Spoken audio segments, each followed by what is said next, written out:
All right, so Isaiah, can you hold this mic while I draw on the board? Yeah.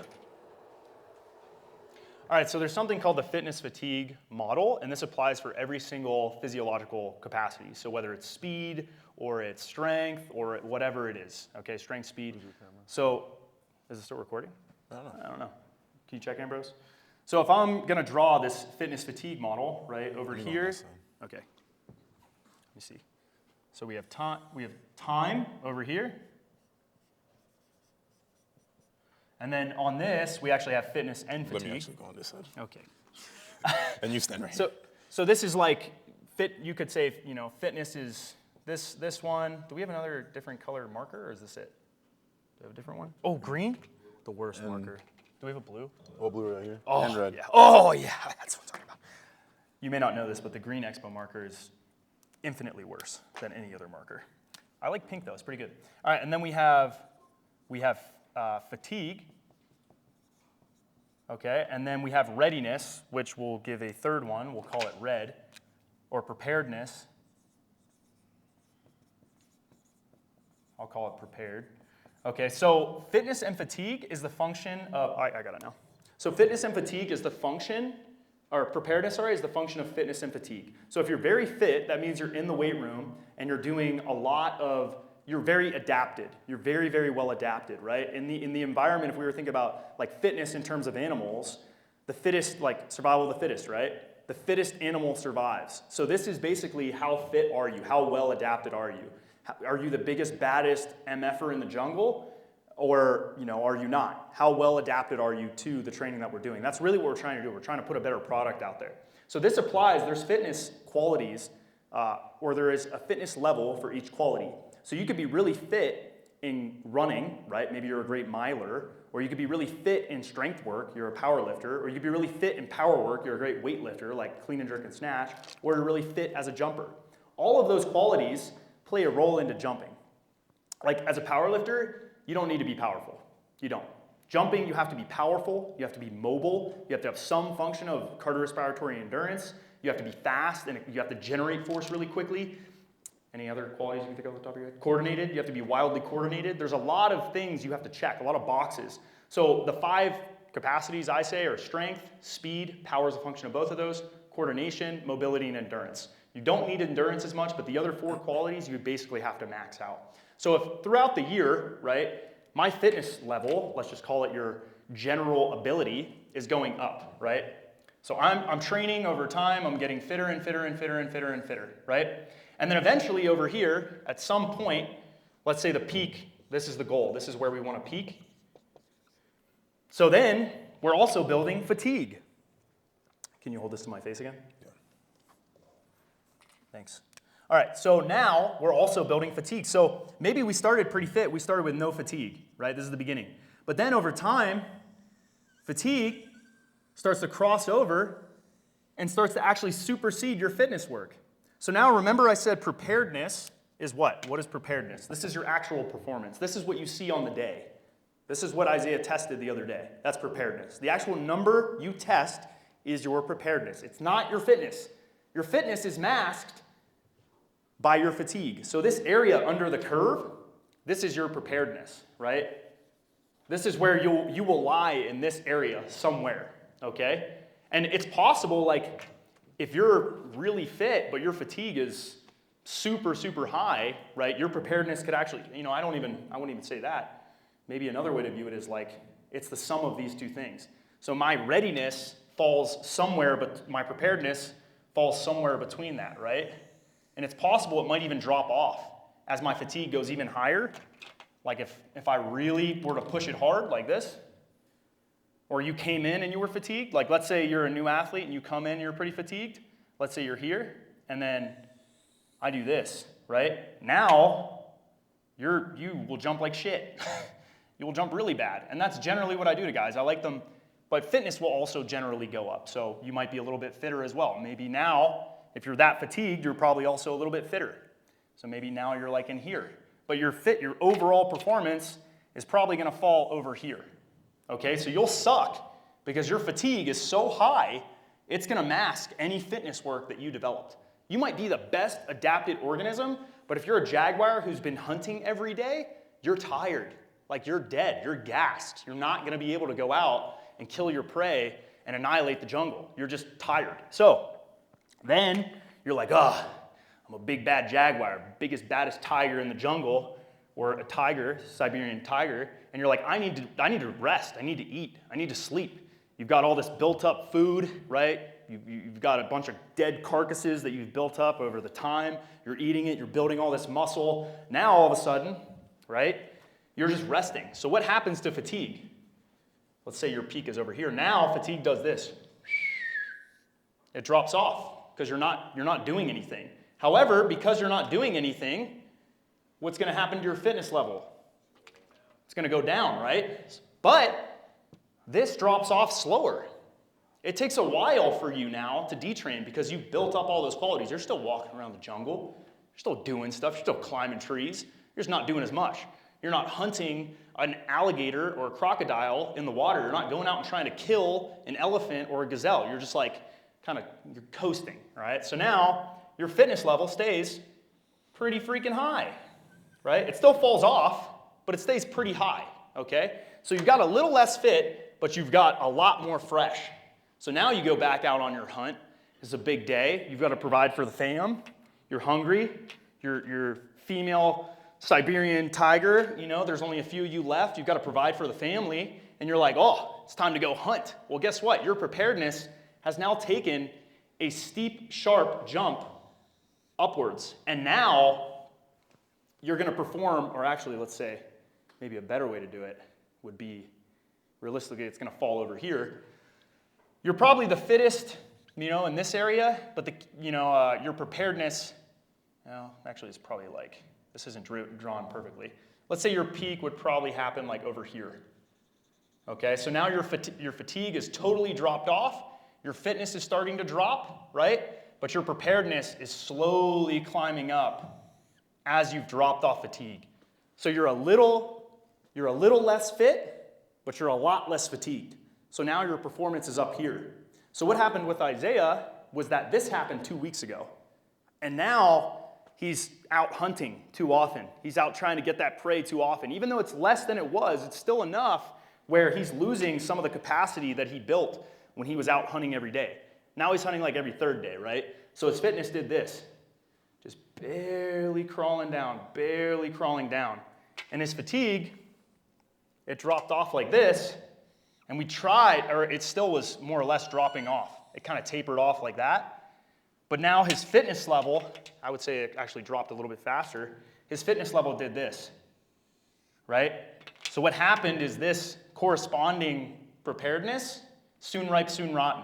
You peaked. This was your all-time. This is what happened.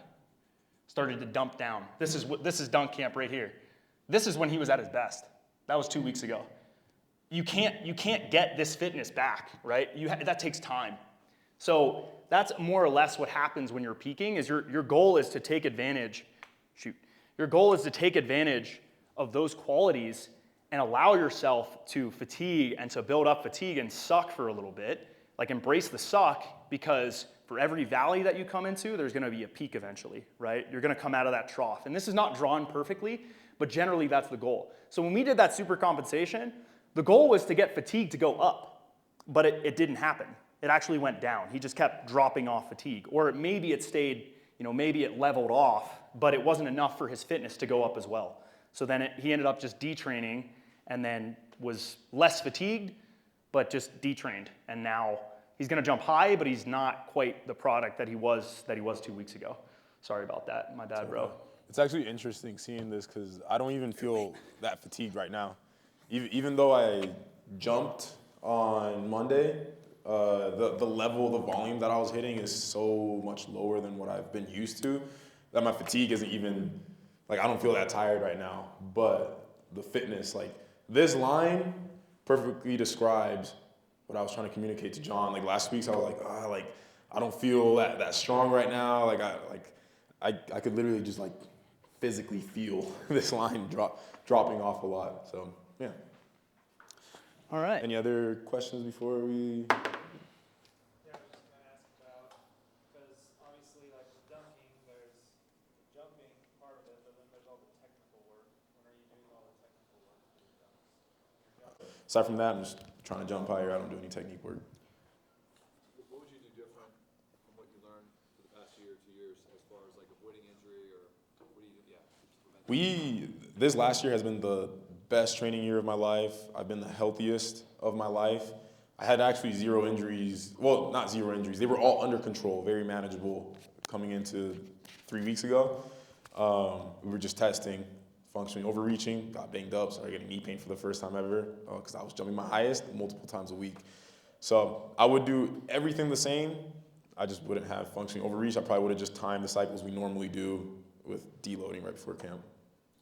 If I were to do it differently, I would have focused on concentric, slow, high force, both really high force, slow concentric contractions. We're talking maximal, and I would have made sure jumping was still in there because there's unique things that happens in terms of specificity, but it's still somewhat general, kind of follows both of those goals. And then I would have kept the power clean in there. So we kind of do that at the tail ends, right? It's like you're really general in the beginning, and then you're also really general at the end in the weight room. But on the court, specificity is always there, right? So that's probably where I would have done things differently, and I would have dropped the jump volume quite a bit. And that's actually where I messed up because John's original plan was jump a lot, keep the weight room work general, slow lift, feel good lifting. I was very neurotic about losing strength. It's like an irrational fear of mine. I need to maintain my strength. So I was doing all the jumping, but guess what? When I had 4x6 light, slow squats programmed, what was I doing? I was going ass to grass, trying to max out because I was like, I need to maintain the strength. And that's actually where I fell off the plan from what John had programmed. And I think that's actually one of the biggest mistakes I made as well because my knee blew up on Monday because of that. I think the specificity was too high, too high, too high. And then Monday was the straw that broke the camel's back as far as that. Every single session, I said, Isaiah, don't do that. And he's like, I think I'm going to do that. I was like, all right, what do I know? So it definitely was planned out, for months and months and months. Like we had this written out. It just didn't. Little small errors in execution lead to big problems as you get closer. The closer you are to that peaking, little things play a bigger role, right?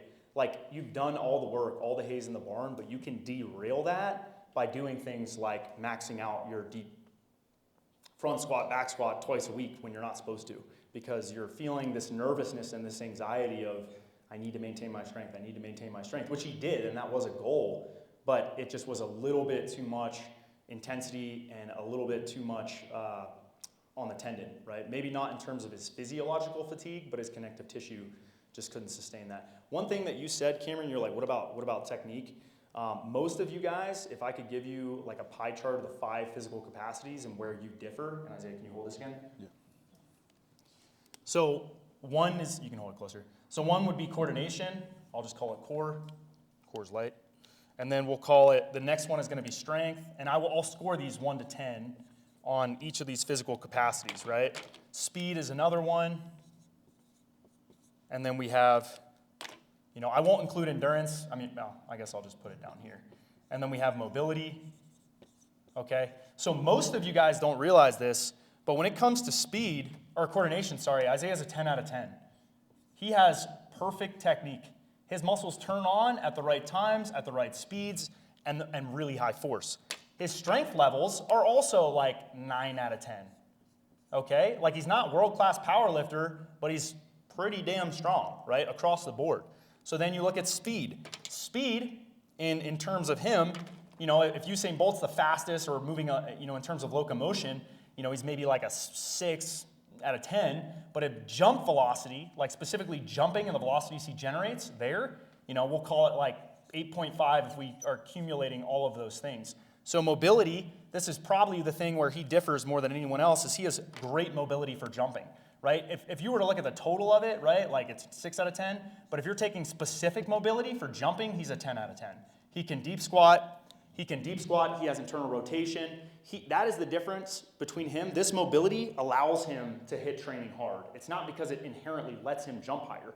It's just that he can deep squat and maintain good positions, which allows me, like if I hit a nail on the head, right, and that nail's in sideways, I can't strike it straight through the center. The nail's going to bend. if it's not perfectly vertical and you're not striking it right at the center. But by moving perfectly in every single exercise, I can drive up all of these other qualities. So endurance, you don't really need it, but his jump endurance is decent, right? We'll call it like, if he's a world-class marathoner, it's a 10 out of 10, he's like a 3. But for jumping, he's fairly fit, right? So where a lot of you guys suffer is that you think that if you get this to the same level, you're going to be as good as him. But in reality, most of you guys are like a 5 out of 10 here, and he's a 10 out of 10. His coordination here is unbelievable. It's perfect, right? And then he's also like, if this is overall speed for jump velocities, the velocity of contraction there, and all of the mechanisms that need to happen, these things kind of being hand in hand, he's like a 10 out of 10 here. He does it better than anyone else in terms of jump-specific speed. We're talking contractile velocities during jumping or joint velocities during jumping are higher than anyone else. So that's why he has the world record. Most of you guys, this sucks, and this sucks, and this usually sucks. So if you can get your mobility in all those movements and movement patterns perfect, you can drive this number up. You can drive this up as a whole, and then speed will also come up in terms of contractile velocity. And that's really the difference. And to answer your question, Cameron, this is where you need to focus on a lot of the time. You might still have a deficit here, but it probably is the fact that you're not focusing on making perfect jumps every time, or every lift is perfect, et cetera, et cetera, et cetera. That's all we have time for, guys. It is time for lunch. Thank you guys for listening.